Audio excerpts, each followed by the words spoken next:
22 জন, দুটা গ্রুপে 22-23 জন মাঠে নামে, তাদের কিন্তু বিজয় অর্জন।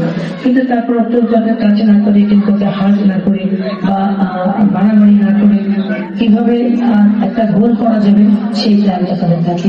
এটা তো কিন্তু আমাদের শেখার আছে। আজকে আমরা মাঠে যাদেরকে দেখছি যে বিভিন্ন দেশের বিভিন্ন অঞ্চল থেকে বিভিন্ন পর্যায়ের সংবাদকর্মীরা এখানে খেলতে আসছেন। তো আমি আপনাদের আসলে চাই যে 4টে ইভেন্ট খেলে, চারটে ইভেন্ট খেলে। তো আমাদের কাছে জেলা প্রশাসক হিসেবে আমার কাছে বলা হয়েছে যে আমি আগামীতে কিভাবে বৃহৎ পরিসরে এই খেলাটা আয়োজন করা যায় সেই বিষয়ে ভূমিকা রাখা আমি আয়োজকদেরকে বলবো। আপনারা যেখানে মনে করবেন যে যেখানে প্রতিকূলতা মনে করবেন সেখানে আমাকে জানাবেন। জেলা প্রশাসক হিসেবে আমি আপনাদের পাশে আছি।